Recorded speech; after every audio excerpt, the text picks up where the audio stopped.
First question I have for you: am I calling you SX, Sam, Wolverhampton, Wonder Kid? What do you like to be called?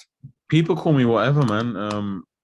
A lot of my friends call me S, so that's a. But you can call me Sam. That's my real name. For me, like SX means Sam anyway. Like the S and then the dash with the X. The dash kind of separates the two letters, but the S means Sam, and then the X means anything, man. Like X marks the spot, X Files, X Factor, X gonna give it whatever you want it to be. Exactly. So So I'm used to people calling me whatever they want. So at this point in your career, I'm talking to somebody who's, 15 to 20 years into having big cuts and big hits and touring and all that, but that's more than half your life at this point. Oh, did I lose you, Sam? Yeah. I'm 29. Oh no, I still got you. Can you hear me? Oh. Okay, I got you now. So I'll re-ask that. So you're, 15 to 20 years since your first cut. Do I have that right? No, I think it was around 2010. So it's like 12 years in. So you're telling me that Wikipedia is wrong.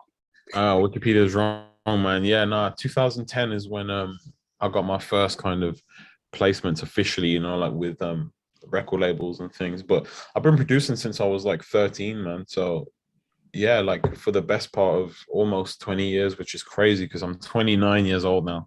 It's kind of music's my life, man. So however long it's always been in me, regardless. So, but since I officially had like placements as a producer, 2010, man, that was a good year for me.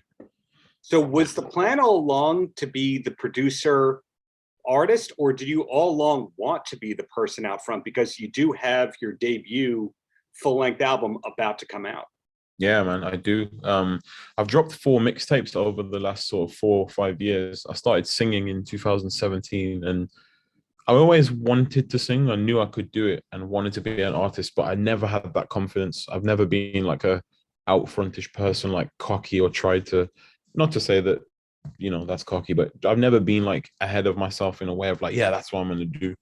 I've always been kind of the insecure, quiet kid, but I'm making these fire beats for everyone who is actually an artist. And when I'm in the sessions with them and I'm kind of bouncing vocals to them or ideas, they're kind of saying to me like, yo, you can sing, man.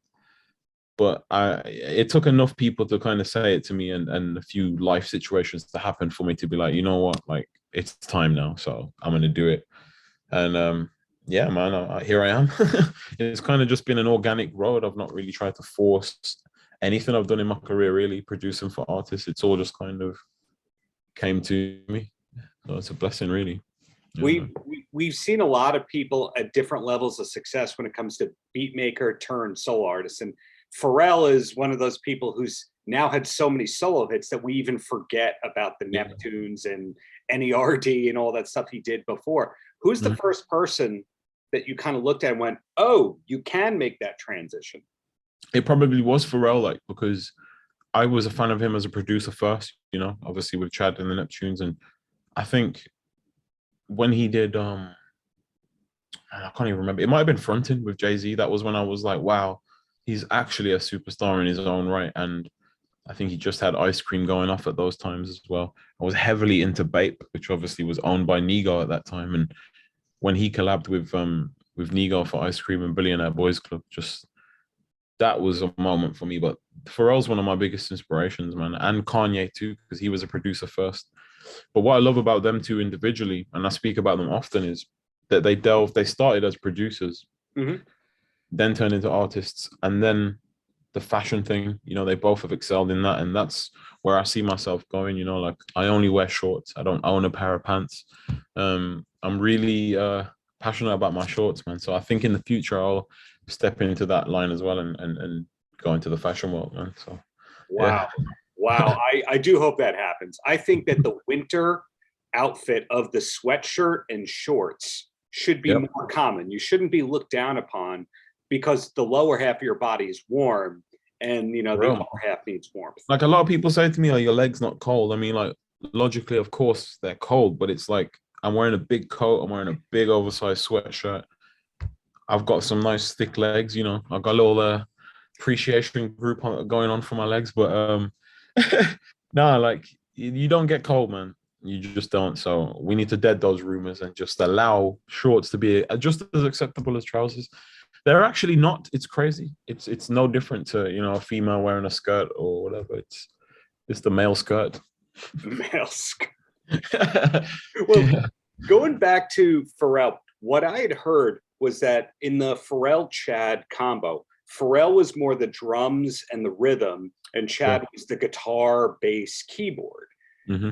In your case, is there a usual process for you when it comes to doing the beats? Is it like this is the style, this is how it always Yeah, it's always different, but I think for me, I'm like the most untrained musician ever because I don't know how to play a single key. I mean, I know every chord, but I grew up on FL Studio or Fruity Loops, which for those who know, when you're making that, you're just using a mouse and just clicking it in and the keyboard sideways. So I'd have to kind of like, you know, but I can just pencil in every single chord. So I don't even use anything but a laptop. I just roll up, turn it on, and then see what happens. But usually I start with like synths, get some chords going, and then before I know it, I've got melodies just nonstop in my head, and I don't even get to make the full beat, man. I just usually leave it there with just the chords, and then I'll go and record straight away to the chords, come back, add in the drums.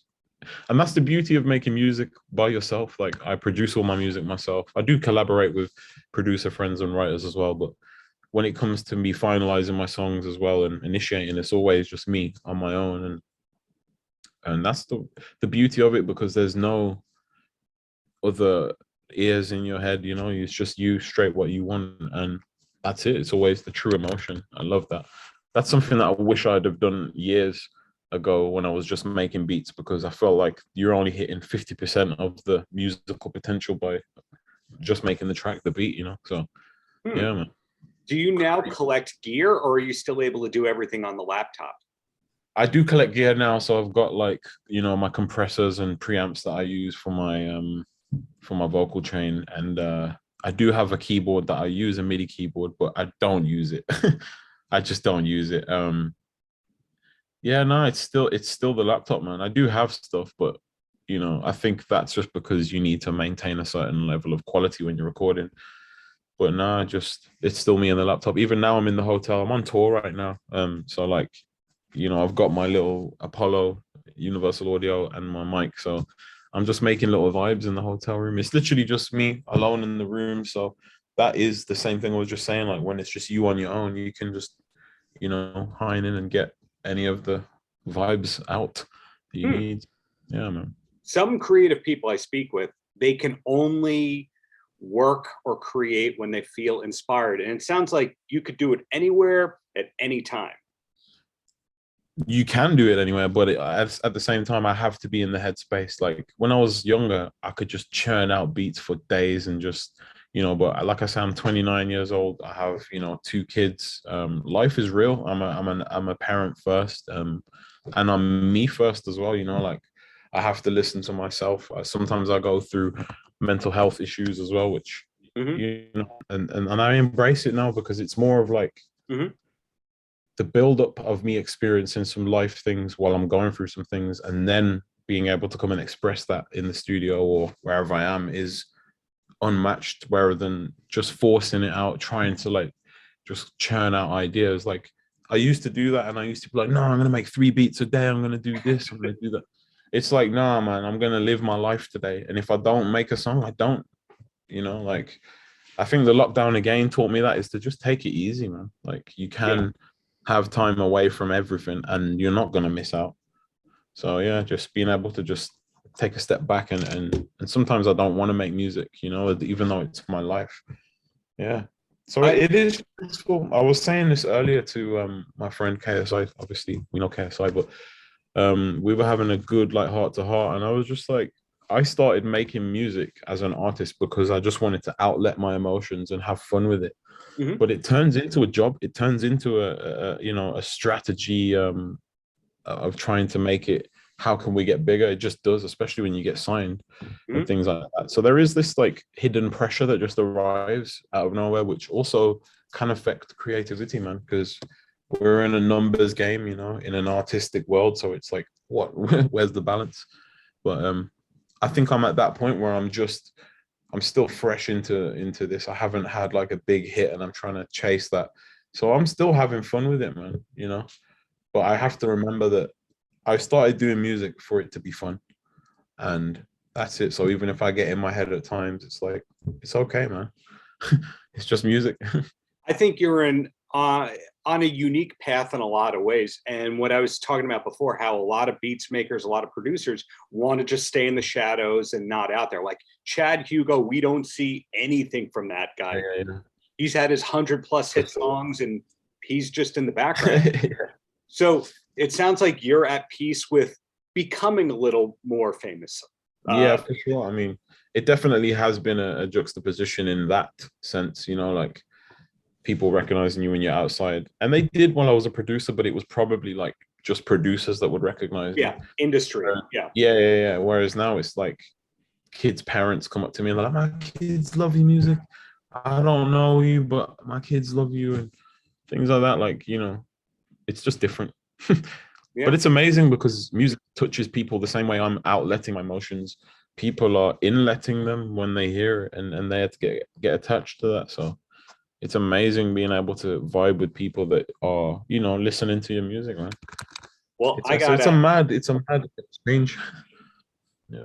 I have so much respect for all that you're very aware while prolific, while seemingly pleasant and easy to deal with. You check a lot of boxes on the, like, this manager would be lucky to have a client like that. The guy who wants to work. Yeah, tell my manager that, man. Yeah. Tell Mams that for sure. But no, even with my manager too, like I'm super blessed because he's like a big brother to me. You know, literally he's like family. So whenever I'm going through things, I'm able to talk to him about it. And there's just no pressure. Like, although there is, it's like the time's on, but there's no pressure at the same time because you, as an artist, you have to just figure it out yourself as you're going along. You know, there's no, you know, you can't rush it. You can't rush it. But then you also get to have in the back of your mind, you know, one of the big things that happened in 2020, 2021 was producers and songwriters getting to do that last wave cash in with selling off to all the Blackstones and the equity companies. So you probably have on your calendar, you know, for 2053, like, okay, we're selling. Yeah, man, that's it. Just build up the catalog and then when I'm old, I'm out. Exactly. Two topics or questions, and then I'll let you go. And the first one is, you know, your credits have Childish Gambino and Chance the Rapper, J. Cole, Lily Allen, you've been on tour with, etc. Were you ever a rock guy? Starting out, yes, man. I loved like Blink-1. I mean, I don't want to offend no rock fans because some people are like, no, that's not rock, that's like pop rock. But nah, like I love like Blink-182. Who else did I grow up listening to, man? Metallica. I used to bang them. I started out my musical journey in life on the drums. I was a drummer first, so I suppose that led me into the. I mean, the same thing that you said with Pharrell. He was the drum guy, so it's like knowing the kind of rock influences that I've took in terms of. I've always kind of considered rock music to be very real music, as in how you're portraying your you know, your lyrics, what you're speaking about, things like that. But I've never I feel like with rap music, it's quite like, yo, look at me, I got this, I got that, you know. But with rock, it's like, nah, I'm a hurt person. I feel like the lyrics in certain songs are quite like speaking about emotions and you know, hitting you from how they feel. And that's what I've always tried to implement into my music is I've always took that away from, you know, growing up with that and implementing that. So I like that about my music. It has like a rock influence in there, you know, for sure. And then the last thing I'm curious about, obviously, family is number one, music is the day job and the passion number two. But what's your number three? Is there a surprising hobby or interest where the time goes beyond the family and the music? Honestly, man, it's probably just like lying in bed and watching YouTube. Like that is my thing. I don't get to do it much, but when I'm doing nothing, I just love to catch up on all my YouTube videos. And that is one of my hobbies. Like I do find that a hobby, like watch cooking videos and then I'll start cooking them, the meals that I've seen. Or even I'll start like watching beat making videos on YouTube and then go and make beats. But that is genuinely like YouTube, man. it's got all the answers there. It's got hours worth of entertainment, but you can learn so much from it. Just not even new skills, but you can listen to podcasts and get inspired. And that's what I do, man. That's what I get up to when I'm not being a dad or making music or touring. I'm lying in my bed You're the with the first. fan blowing nice, cool air on me, enjoying some YouTube, man. You're the first hip hop producer I've spoken with where that kind of question didn't lead to, oh, wrestling. All I watch is wrestling. Oh. No, I was a big wrestling fan as a kid, but I never carried it on into my adult life. Right. Same with football, like even though or soccer, like I loved that as a kid, and I feel like now I just don't get to have the time to be as invested emotionally into football as I was as a kid. But I still love Wolves, which is my hometown team. Yes. You know, and I'm an ambassador for them as well. So that's pretty cool. That is But no, very aside cool. from that, it is pretty cool. I also used to work there as well, man. So it's like for that to come full circle is kind of crazy. Yeah. But Well, no, I'd say that's me, man. YouTube, chilling out, relaxing. That's me. well, I'm glad that you're getting to be successful on your own terms with great art to continue. So thank you for your time and hope to see you live in New York in the near future. Man, I love it. I love New York. I actually played with Lily Allen at Terminal 5. I loved that venue. It's an amazing venue. Amazing But yeah, man, venue. thank you for having me. And I hope to see you soon, man.